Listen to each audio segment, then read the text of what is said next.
An eye-opening experience because what ended up happening, what I thought was going to happen, ended up being the complete opposite. What did you think was going to happen?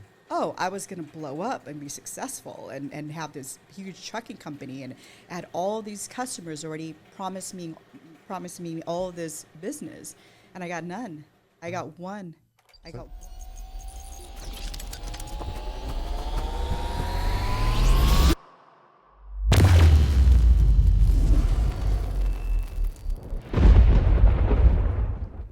Welcome, Samantha, to the studio. Thank you. Thank you for having me. I'm very excited to have you here. You're the CEO of SNS Transport. Yes, that's correct. So it's a logistics company? Yes, complete transportation company. Yeah. So we are a trucking company, also warehousing as well. So How long have you been doing that? 18 years. So God, that is so long.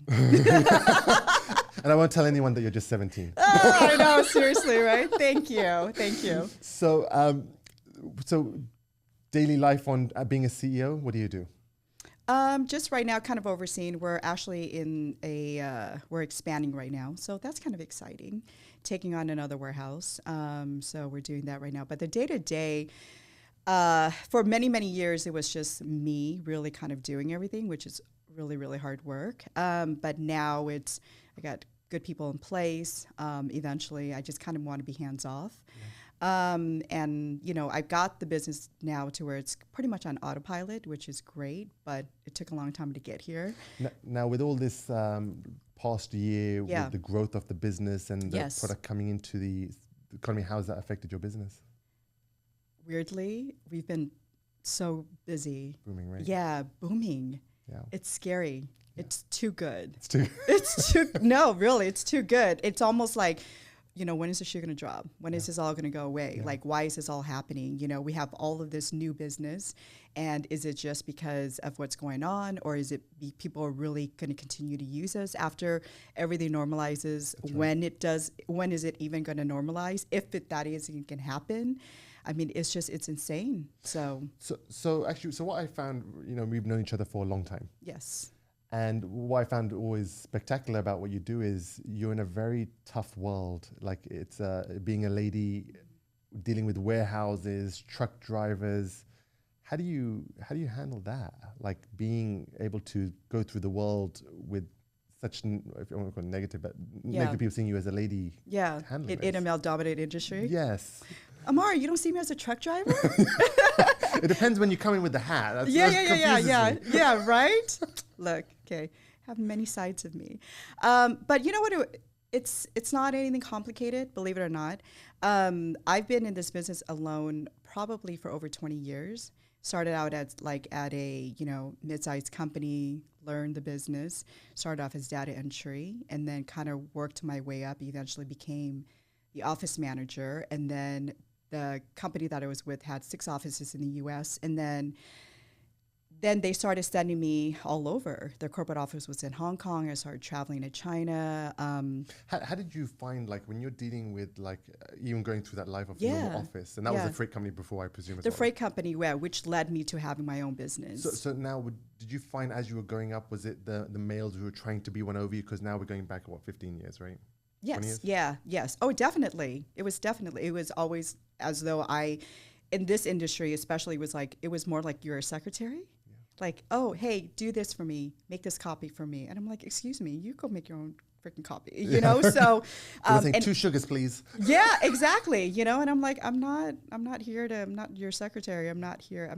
And it's funny because it's automatically, to me, it sort of breaks down to culture. And also the company that I was with, it was a mid-sized company, it was Chinese owned. So it was very the women had to be submissive. Yes.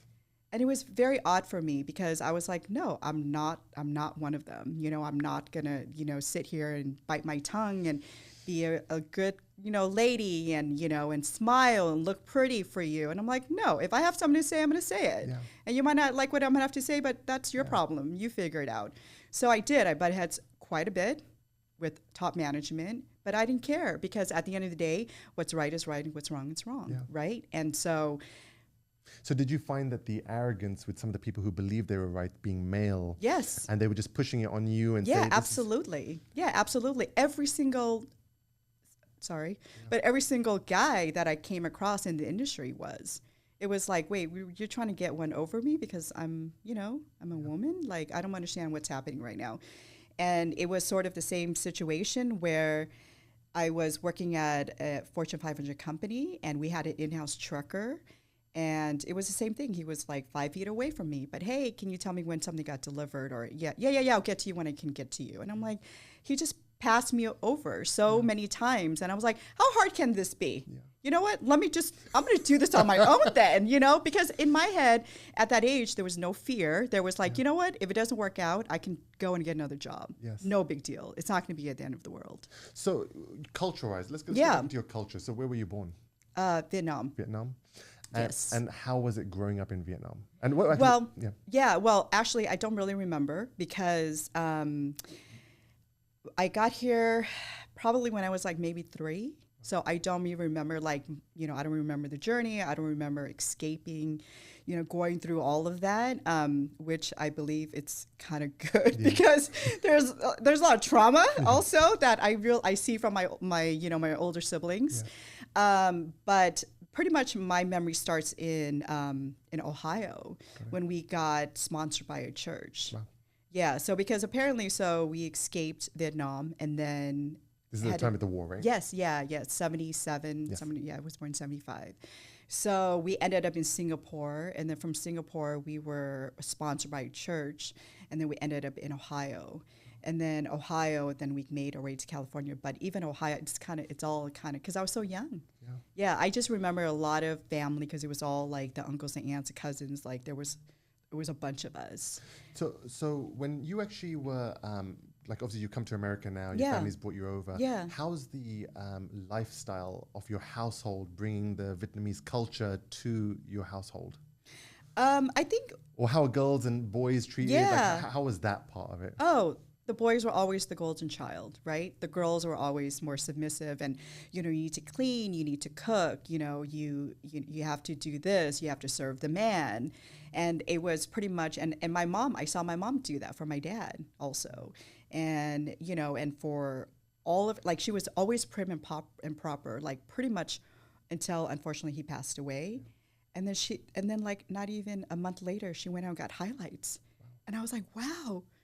Who are you, And she's like, this is the real me. And I'm like, but, so I realized her entire life, it was, you need to marry this guy. And it was an arranged marriage because unfortunately my dad knocked her up. And then, you have to do the right thing. And she was suppressed to basically be there and do her duty as a wife, right? Cook, clean, go to work, but yet, raise the children, do all of that stuff. So was that seeing that, obviously this is starting to ingrain in your mind about being your own person and not being the submissive young lady, right? Yeah, I was never that. That's a problem. So it began bad. It just started bad for me. I came out wrong. I don't know. Supposedly I drowned during transit. And then, I think that's why my dad feels really bad for me because literally we had a caretaker who drowned me, literally dropped me. I almost drowned and died. Literally. And so my dad's like, oh my God, this poor child. And then while we were escaping Vietnam, there was no food and I had no milk. So it was basically whatever the leftover, when you clean the rice, that water was what I was fed with. Wow. So it was just all bad for me. It wasn't a good start. I don't even know how I made it here. but seeing as a kid, you seeing this, right? As a kid, this is really, are you paying attention to it as a kid from what you can remember? Or are you just building this up inside you to be the fireball? If I had to really think about it, I would say I saw it, but it didn't register. Okay. I just saw it as, this is what you do, right? The women are in the kitchen and the men are all outside talking. Right. And then you serve them. And then you tell them when dinner's ready. And then everybody comes and eats. 5 minutes later, then all the men go out back outside in the table. And then all the women are inside cleaning cleaning the kitchen and washing all the dishes. But that was my life because I saw that in my surrounding areas also, which was with aunts, uncles, other families, other Vietnamese So this families. is everybody, right? Everybody. Like that was my world. Was there any women who inspired you, like growing up, like to you to see, like, I want to be like this person? No, not at that time. No, I think there was, I think when I started working, then something triggered in my head, because it was, hey, I need you to do this. I need you to do this. And I'm like, well, why isn't he doing it? Like, why am I stuck doing all this stuff, you know? But I also think it's also personality, because I was the rebel child. I was the black sheep. I was the one that was like, you know, we all at one point or another got kicked out of the house by my parents, and I was the one that actually left. And my dad's like, oh my God, go get her. She left. Like, go get her. Get her, you know? so I can kick her out. Yeah, you know? So I think my dad even knew, like, this one is going to be a handful, right? Yeah. And then I always like said, well, why? Why can you do it? Like, why, you know, why this, or why does mom have to do it? You know, but again, it was my normal. Yeah. It was my normal until I got out in the world and started working and, you know, having relationships with people, friends. And I'm like, oh, that's kind of weird. Like, this is, yeah, so. Interesting. So, okay, so now you're back in the working environment. Yeah. You're trying to figure out, you're going through your daily life. Right. People telling you what to do, and you're saying, hey, go do it yourself. Right. So now everyone's saying, fire this girl. or did you get fired, or did you work your way up? Or did the pushing get you to where you were going? No, I never got fired, luckily. Oh. Yes. Yeah. I eventually win people over, eventually. It takes a minute, but no, I think it kind of made me realize, wow, you know, I can do better. I can do more. And it kind of pushed me. And I feel like everything happens for a reason, and it takes you to where you end up and where you know, eventually here you are, right? Mm-hmm. But if you think about it, it's kind of like, okay, this happened, but then you're like, okay, but this is my reaction. And then, oh, okay, but you don't go, oh, well, I'm doing this because of this. No. Something just, you know, just happened, and you're like, oh, you know what? And perfect example, the trucker that was in-house, I was like, yeah, you know, I couldn't get you for the life of me, can't tell you when the shipment delivered. Something so simple. And I'm like, how hard is it to give like good service? It's just, I'm asking you something. And that weirdly I didn't realize it, but it triggered me to see like, hey, well, I can do this. I can do better. I can do better. Like I can, you know, how hard is it to give good service, right? And, you know, and that's back in the day when like, you know, the internet was still barely new. It was a beep. Yes. And then remember Nextel, like the walkie-talkies? Yes. Yeah. So we had all of that. But I literally, in my mind, I was like, I have nothing to lose. And you know what? I'm going to do this for myself. So now when you're about to start in your endeavor, right? And this is what, how long? 15 years ago? 16 years ago? 18 years 18 years ago. Wow. Yeah. So 18 years ago, you're about to start in this endeavor. So now you say, are you nervous about going into this new realm? Are you feeling nervous about, okay, where's the money going to come from? Or I've already got a customer lined up. How do you feel? Like, is any nerves in you right now? No, weirdly, right? Nothing? Yeah. Wow. Fearless. Yeah, fearless and a little arrogant, I think. Yeah, and you know, and it's funny, but it was such an eye-opening experience, because what ended up happening, what I thought was going to happen, ended up being the complete opposite. What did you think was going to happen? Oh, I was going to blow up and be successful and have this huge trucking company, and had all these customers already promised me all this business, and I got none. I got one. So they promised you stuff and didn't come through, right? It's funny because I was in a very similar situation to that.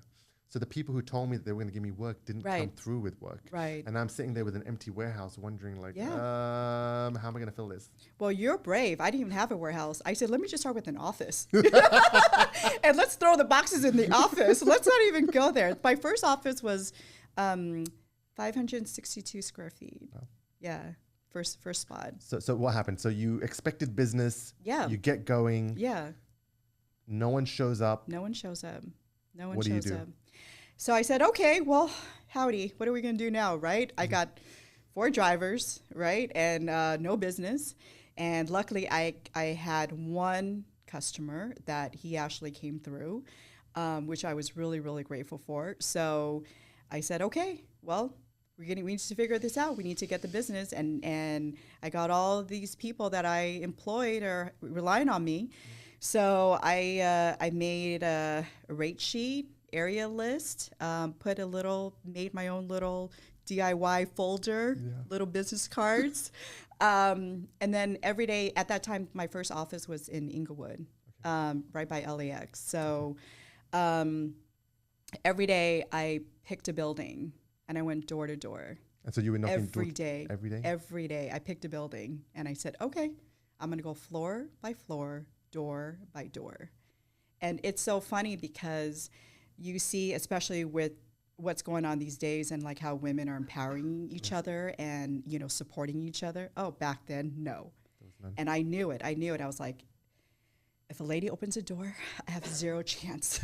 But if a guy opens a door, I might have like 2% chance, you know? So that's exactly what happened. And unfortunately, it is what it is. That's what happened. So this must have been hard because obviously you have the males who are saying now, okay, pretty girl, now they're trying to be flirtatious, trying to be like a little sour. Yeah, absolutely. So you get a customer, so what do you do? So you get your first customer, you run with it. How do you handle that? Well, I took on the one customer that we had, and you know, and I said, okay, let me do it my way. Because I wasn't trying to invent something new, right? I was like, look, this is what I was looking for from other truckers, right? And how can I do it so that it's better? And it's not hard. It's simple. It's just provide better service. Give them the answers before they have to ask you, right? So that's kind of what I did. And so that's when I said, okay, with this one customer, this is what I'm going to do. And then the door to door did not work. So you had nothing? No, Zero? No. So I did it for roughly 3 months. It didn't work. I got one off here and there. Oh, we'll try you. We'll give you this. And then nothing happened. And then I got 1 or 2, and then they stopped. Wow. Right? And then it was followed by, hey, do you want to go to lunch? Yeah. Hey, do you want to go to dinner? And I'm like, really? Okay, you know. So, and then with all the warehouses also, I knew a lady, I have to give her props, Debbie Cole from St. George back in the day. And she knew me from we were her account when I was working at a freight forwarding company. So I was like, hey, you know, I'm trying to start, but I'm kind of struggling. And she goes, you know what, come by my office. So I went to St. George and she introduced me to every face. I mean, I have so much love for her. She introduced me to everybody in that office, every department, and said, hey, you have anything, give it to Samantha. You have anything, give it to Samantha. Wow. And then she started, like, she had customers that said, hey, I need a truck or whatever. Yeah, call Samantha. Wow. And then that kind of led to, oh, okay, wow. Oh, my God, we have two customers, you know? So, and then, you know, you get some in-betweens that are really off, too. Was there a point where you were ready to give up? Oh, yes, all the time.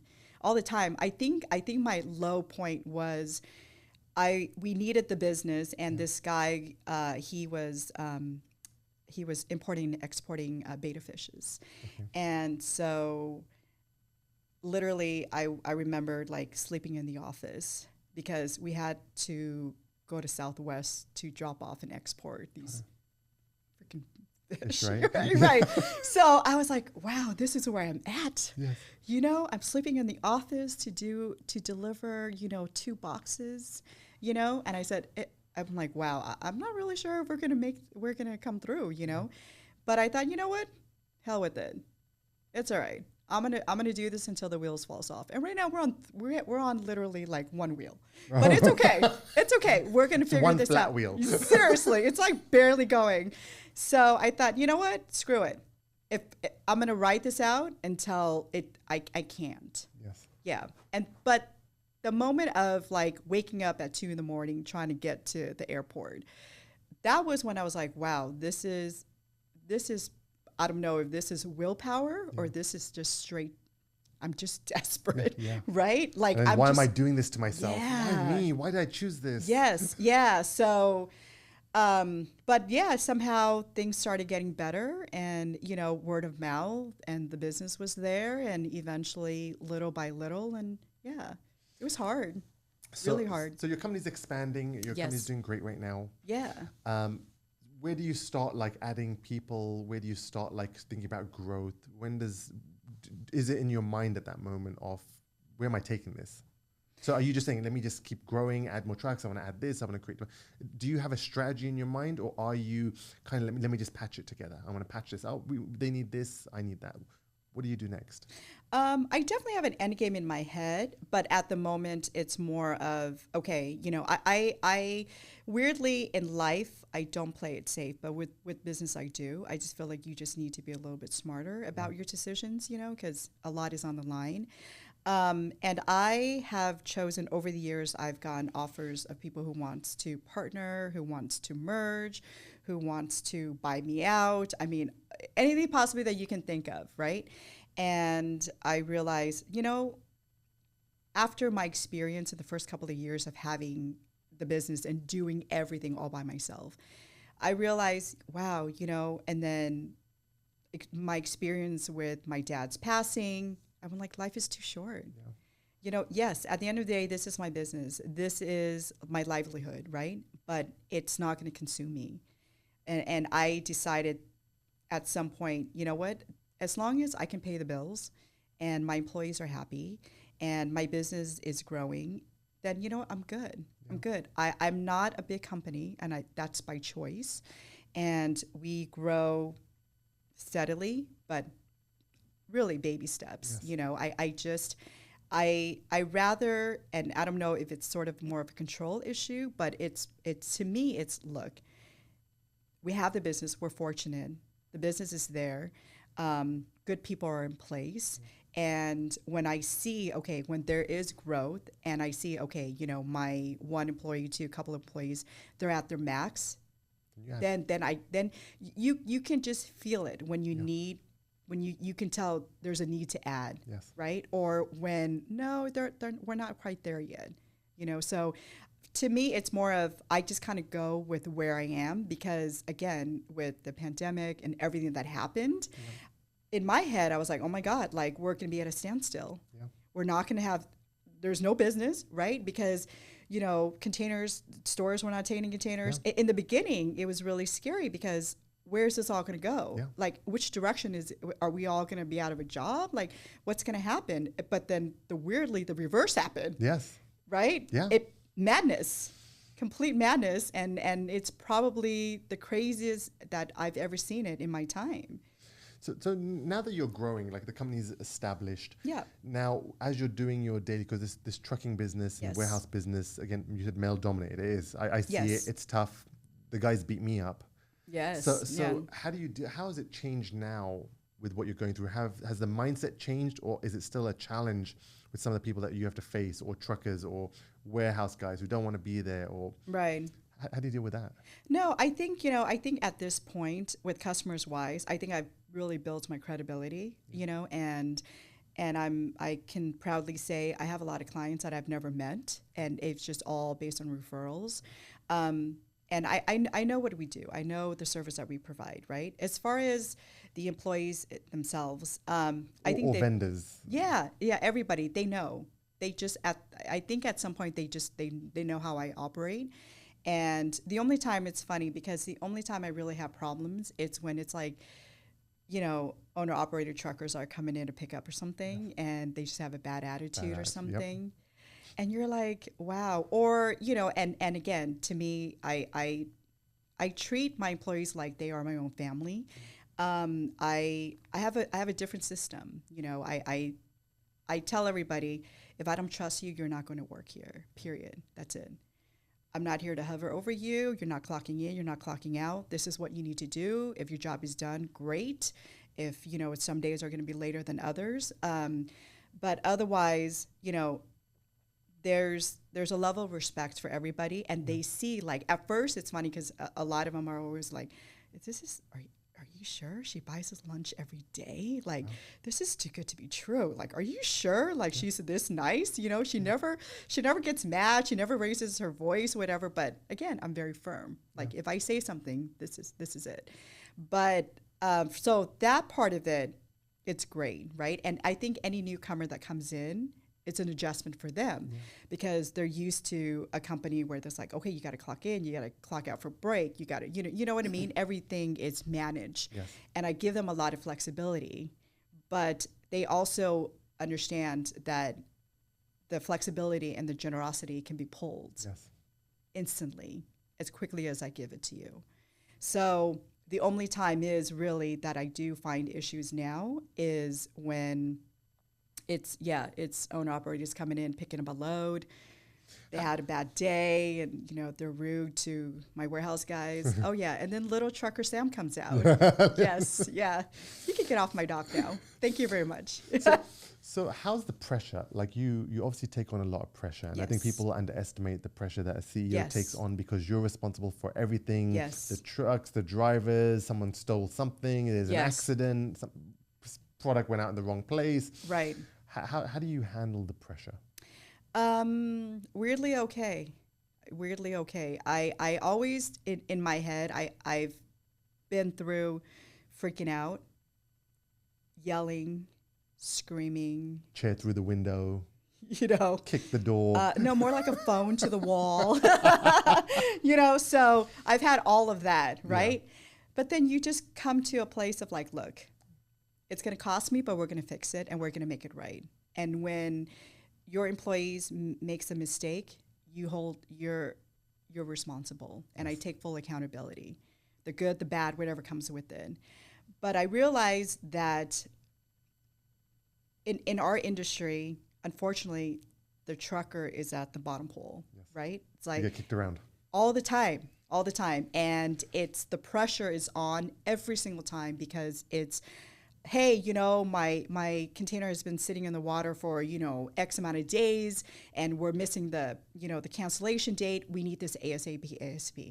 And before I used to pull my hair out like, oh my God, okay, we need to hurry. Everything was a rush. And then I just got to some point where I'm like, look, it'll get delivered, okay? Yeah. Eventually it'll get delivered and you can control what you can control. But then if it's not gonna happen, it's not gonna happen. And I realize me stressing out creates the chaos in my office and in my space because they look at me, they're like, oh my God, she's freaking out. You know what I mean? So I'm like, okay, calm. You know, it's you know, hey, this happened. It's going to be fine. So when you're really freaking out, that means like everybody run. I can see it. Yeah. I can see it, right? It's like, and it's funny because it's almost like, you know, I don't know if it's my face. Everybody always says that you can see it all, and you can see it in her face. She's mad. She's not having a good day. Like you can see, it's all in her face. I don't think it is, but apparently. So it's you know, and every single time I realize as an owner, my position with my employees also is when they make a mistake, they're already freaking out. Yeah. Right. And they're like, oh my God, Sam, so, oh my God, I don't, you can tell like the pacing that, you know, and you're like, it's okay. What happened? Let's fix a problem and let's move forward and let's learn from it. And that's my approach. And that's my approach to all the customers. Hey, you know what? This was scheduled for today. It didn't get scheduled and it's fine. Yeah. It'll get there tomorrow. It'll be fine. And I realized that in our industry, no one has gratitude for what we really go through for people. You Punching know, bag. Yes, totally. And there's no gratitude for making it happen, delivering it at freaking 6 a.m. or whatever, you know, it's an expectation. Yes. Yeah. And you get the job done and you've gone through all of this to get this for them. And it's like, oh, okay. So anyways, on to the next one. Yes. And you're like, wow, really? Really? So it humbles me and it makes me take a step back and say, you know what? I'm going to give gratitude to my employees, my vendors for coming through. Yeah. And that's what I do, right? So it's, hey, let me buy your office lunch today. Yeah. Let me give let me do something nice for the guys or whatever. Yeah. Because I believe in that. Right? People are loyal to you because of how you treat them. Yes. And you, I wouldn't be here without any of them. Yes. And I'm so humbled by that, because yes, it was me for a very, very long time.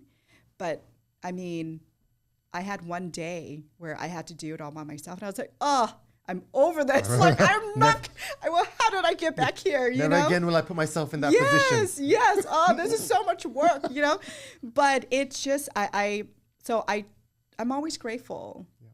I think at the end of the day, that's what it is. I'm grateful for my employees. I'm grateful for the business. I'm grateful for, you know, where what I have, what I can do for others, you know, how I can help my employees, you know. And it's funny, the smallest things like feeding them every day makes them so happy. Yeah. You know? It's true. You know, Sam, can we have shrimp ceviche today? Sure. Yeah, no. Sam, can we have boba? Sure, no problem. Let's order Grubhub, right? Every day. I mean, I think lunch alone, it's like, it's crazy, but it's okay. It's okay because I can feel it. Yes. You know, I can feel the gratitude from them too. Like, and in return, they work really hard for you, and they're willing to do anything for you. But that also comes from me. Yeah. It's vice versa. So going back to where you were and where you thought you were going to go, are you where you thought you were going to go, or is there more to go? Oh, there's more to come. There's more to come? For sure. Where do you want to be? Besides the vacations. I know, right? In Costa Rica. Yes, with my friend Sarah. No, I think, you know, it's right now in our industry, I feel like it's a little unpredictable. And I'm just trying to kind of still wrap my head around kind of what's going on and seeing if this is going to sustain. My goal is eventually get my business to a place where I can really see my way out of it, and just have it go on its own, hire somebody, you know, to really oversee the entire operation. I don't see myself selling it. I don't see myself letting it go. It's a good business, and it's really interesting. I mean, really, there's never a dull day, right? Something always happens. But I also see myself doing other things outside of this. I feel like it's more of, to me, everybody always says, oh my God, Sam likes projects. I do. Like, I finish one, I feel a need to do something else. And then like, okay, this is done. So what's next? What are we gonna do? So I always have that. I think that's my personality. So I think eventually I want to venture out to something else and do something else. And for me, it's my own challenge. What do you like? I mean, if you were to say something else, being in this industry such a long time, you are part of the supply chain, right? Right. And now you say, I want to do something. Is it because you feel like there's something that you enjoy that you want to do? Or is it something that you're passionate about? Is it trying to bring more passion to what you think you're going for? Well, it's more of, how can I challenge myself? And, you know, let's try something that unfamiliar territory, right? Let's learn. That's right. Yeah, because I feel like I've learned all that I can, even though there's so much in my business now. But I feel like really I can do this with my eyes closed, right? I'm very comfortable, and I feel like I'm at a point in my life where I need a challenge. I need something new, and I'm so open to learning, to finding out. Okay, well, wow, okay, this might be interesting. And so my friend Sarah and I and a couple of other girls, we were going to look into opening a medical spa. And that's unfamiliar territory for me. But it's the challenge and it's the excitement, challenge. and you're going to learn. And right. Be a part But of it. it's, you know, it's the business part of it that I'm like, okay, we can do this. But, you know, the big obstacle for me is I've been my own, you know, owner, right? I answer to myself. Yes. I don't have to ask for Which an is opinion. a bad thing by itself, you know? Yes, yeah. I don't have to ask for an opinion. I don't, you know, it's what I say go, which is great. But at the same time, it's like, okay, you know, there's going to be a couple of partners. And this is going to be something totally new. But I mean, I think it's something that a lot of women are into these days. And you know, there's no, you know, it's whatever makes you feel good, right? And I think that part of that business and the wellness of it is it's a direction that I'm very interested in, and I definitely want to learn. And I'm going into it not blindly, but with open eyes and learning, hey, you know, what's the better way to do this or something like that, versus what I have now. I mean, it's complete opposite. Yes. But at the same time, I'm like, it's similar in certain ways also. So I think that it begins with the money aspect, right? So it's not Right. the money that you're chasing now. It's No. it's the dream. And I think that's where a lot of people get a little convoluted. It's like why we started this podcast. Right. It was not because of money. It was because of something that we get to share with people. Right. And I get to experience something new, and I get to hear about other people's story because I enjoy other people's stories. I think that other people have so much knowledge, and no one gets to hear the conversation that me and you have had behind closed doors, which I think are miraculous by themselves. Right. So like with let's say young ladies coming into business or having that drive that you had, what would you tell people who are thinking about it or want to get into it? Into a business. Into any business. I would say follow your instincts, you know, and you gotta, you know, everyone's gonna have an opinion. And the more successful you are, the more haters you're going to have, unfortunately. No one is really sincerely happy for you. I mean, you have a handful maybe, but, and especially for a woman to be successful, that's on another level, right? Because it's oh, you know, she married a doctor or whatever that may look like, right? But wow, she's self-accomplished, you know? And so I would say if you have the drive and the motivation and the inspiration to go for it, you have to just remember, if it doesn't succeed, at least you can say you tried, right? And you know what? You're going to be okay. Tomorrow's a new day, and it's a new, it's an opportunity, right? And for you to start over. And yes, you might lose thousands of dollars, right? But you know what? It'll come back, right? Yeah. It's the circle of life. But if you really have a passion or a dream to try to want to do something, I say you go for it. You have to. Otherwise, you're going to live your life wondering, should I, could I have, maybe, you know, you don't have enough confidence in yourself, you know, and if you have to do it starting in your own house, go for it. You have nothing to lose other than having to go and answer to somebody else and getting a job, right? But why not? Why not? That's right. Yeah. Samantha, I want to thank you for your time over here.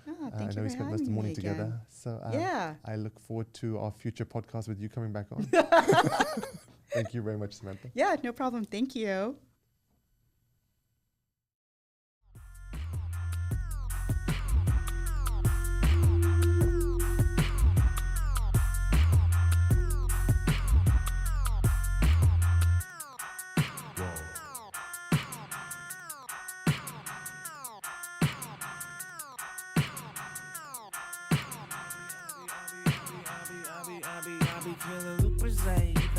Criminal, just an ego chip or nothing, just subliminal. They can call me cocky, but no, I'm original. If they really wanna get it, they can come and get it. I be serving scoops, ayy, on all my loops, ayy. If you're watching Swiss Beatbox, just hit the replay. I be serving scoops, ayy, on all my tunes, ayy. I'm just tripping on this beat, what the fuck about a fee, ayy. By the way, I still do this for the show. Ay.